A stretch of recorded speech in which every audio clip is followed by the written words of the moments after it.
ഞാൻ ആ ചോദ്യത്തെ കുറച്ച് സ്പെസിഫിക് ആക്കുകയാണ്. ഇപ്പം സർക്കാരുമായി ബന്ധപ്പെട്ട പ്രശ്നങ്ങളും സ്വാഭാവികമായി വരുന്ന ശബരിമല അല്ലെങ്കിൽ ക്ഷേമ പെൻഷൻ അങ്ങനെ പലതരത്തിലുള്ള ആക്ഷേപങ്ങൾ, സാമ്പത്തിക പ്രതിസന്ധി ഒക്കെ ഉന്നയിക്കാം. അതിനപ്പുറം ഇപ്പം മുസ്ലിം ലീഗിനെ കുറിച്ചാണ് എൻ്റെ ചോദ്യം. മുസ്ലിം ലീഗിൻ്റെ കോൺസ്റ്റിറ്റ്യുവൻസീസ് എടുത്തു നോക്കിയാൽ നിങ്ങളുടെ സ്വാധീന മേഖലകളിൽ വലിയ തോതിലുള്ള ഒരു സ്വീപ്പ് ഉണ്ടാക്കാൻ നിങ്ങൾക്ക് കഴിഞ്ഞിട്ടുണ്ട്. അതിൽ തന്നെ മുസ്ലിം മൈനോറിറ്റി എടുത്തിട്ടുള്ള ഒരു പൊളിറ്റിക്കൽ പൊസിഷൻ അതിൽ വളരെ വിസിബിൾ ആണ്. അതിൻ്റെ ഒരു മേജർ റീസണെ കുറിച്ച് ഞാൻ ചോദിക്കുന്നത്, സർക്കാർ സ്വീകരിച്ചിട്ടുള്ള ഒരു സമീപനം വലിയ തോതിൽ മുസ്ലിം മൈനോറിറ്റിയെ ലെഫ്റ്റിൽ നിന്ന് അകറ്റുന്നുണ്ടോ, എങ്കിൽ അതിനകത്ത് പ്രവർത്തിച്ചിട്ടുള്ള ഒരു കീ ഫാക്ടർ എന്തായിരുന്നു തുടക്കം മുതൽ ചോദിച്ചു വരുന്നത്? അല്ല, അത് പിന്നെ ഈ പ്രധാനമായിട്ട് ഗവൺമെൻറ്റും എടുത്തു എന്ന് ഞാൻ പറഞ്ഞത് മറ്റു വിഷയങ്ങളുടെ പിന്നെ പ്രാധാന്യം കുറച്ച് കാണാനല്ല. ഞാൻ പറഞ്ഞല്ലോ, ഇപ്പോൾ പിന്നെ അവരെടുക്കുന്ന സമീപനം ജനങ്ങൾക്ക് എത്രമാത്രം ഒരു വിശ്വാസക്കുറവ് അവരെ പറ്റി വരുത്തി എന്നുള്ളത് ഒരു കമ്മ്യൂണിസ്റ്റ് ഗവൺമെൻറ്റിൽ നിന്ന് ഒരിക്കലും പ്രതീക്ഷിക്കാൻ വയ്യാത്ത വിധമുള്ള വർഗീയ കാർഡ് കളിയാണ് അവർ നടത്തിക്കൊണ്ടിരിക്കുന്നത്. കാർഡ് കളിയിൽ കാർഡ് മാറ്റി മാറ്റി കളിക്കും എന്ന് പറഞ്ഞതുപോലെ രാഷ്ട്രീയത്തിൽ ഇങ്ങനെ കമ്മ്യൂണൽ കാർഡ്, വർഗീയ കാർഡ് മാറ്റി മാറ്റി കളിക്കുക എന്ന് പറഞ്ഞത് അവരുടെ വിശ്വാസ്യത തീർത്തും തകർത്തു.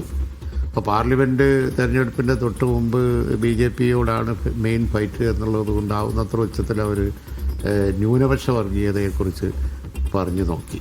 ന്യൂനപക്ഷ വർഗീയത പറഞ്ഞ് അങ്ങനെ അതിന് വിവിധ മുസ്ലിം സംഘടനകളിൽ അവർക്ക് വലിയ ആഭിമുഖ്യമുള്ള കാര്യങ്ങളൊക്കെ പറഞ്ഞ് അങ്ങനെ നോക്കി.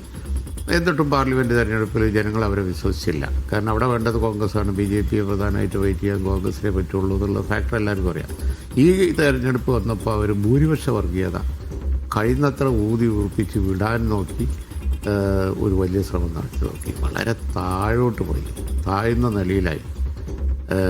ആ ഒരു പിന്നെ കാർഡ് കളി, ഭൂരിപക്ഷ വർഗീയ കാർഡ് കളി, അത് ചില വ്യക്തികളെ കൊണ്ടൊക്കെ പച്ച വർഗീയത വിളമ്പിക്കുക, അതുപോലെ തന്നെ ചില സംഘടനകളൊക്കെ പ്രത്യേകം നെയിം ചെയ്തുകൊണ്ട് മുസ്ലിം വർഗീയത പറയാം, ഇസ്ലാമോഫോബിയ കൊണ്ട് രക്ഷപ്പെടും എന്ന് തോന്നിയവർക്ക്. ഈ ചില സംഘടനകളെ നെയിം ചെയ്ത് പറയാന്ന് വെക്കുമ്പോൾ ജമാഅത്തെ ഇസ്ലാമിയാണ് ഏറ്റവും ഉയർന്നു കേൾക്കപ്പെട്ട ഒരു പേര്. ഇപ്പം ജമാഅത്തെ ഇസ്ലാമിയെ കുറിച്ച് നിരന്തരമായി സംസാരിക്കുക സത്യത്തിൽ ഒരു സംഘടനയെ ചാരിക്കൊണ്ട് ഇസ്ലാമോഫോബിയ ഉണ്ടാക്കാനുള്ള ശ്രമത്തിന്റെ ഭാഗമാണ് എന്നാണോ ലീഗ് മനസ്സിലാക്കിയത്? അത് വളരെ ഗ്ലാരിങ് ആയിരുന്നു. ഒരു സംഘടനയെ ചാരിക്കൊണ്ട് ഇസ്ലാമോഫോബിയ എന്ന കാർഡ് വെച്ച് ഈ തവണ പഞ്ചായത്ത് ഇലക്ഷൻ കടക്കാം എന്നാണ് അവർ കരുതിയത്.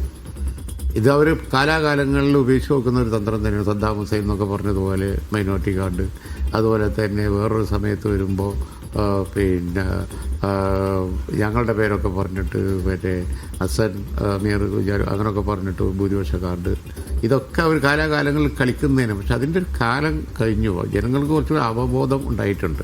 അതുകൊണ്ട് ഈ പച്ച വർഗീയത ഒരു സംഘടനയെ ചാരിക്കൊണ്ട് അവർ സത്യത്തിൽ നടത്തിയത് ആഗോള തലത്തിലുള്ള ഒരു ഇസ്ലാമോഫോബിയ കേരളത്തിലൊന്ന് പ്രയോഗിച്ച് നോക്കാനാണ് അവർ ശ്രമിച്ചത്. അത് വെച്ചാൽ ലാഭം കിട്ടുന്നവർക്ക് തോന്നി. വിവിധ കമ്മ്യൂണിറ്റീസ് അതിൻ്റെ ആ ചൂണ്ടയിൽ കൊത്തും എന്നാണ് അവർക്ക് തോന്നിയത്. പക്ഷേ മധ്യ തിരുവിതാംകൂർ ഉൾപ്പെടെ പല വിവിധ സമുദായങ്ങൾക്ക് ഭൂരിപക്ഷമുള്ള പ്രദേശങ്ങളിലൊക്കെ ജനങ്ങൾ അവരുടെ ഈ കളി മനസ്സിലാക്കിയിട്ട് പിന്നെ BJP എന്ന പോലെ അവരെയും ഒരു മൂലയിലിരുത്തി.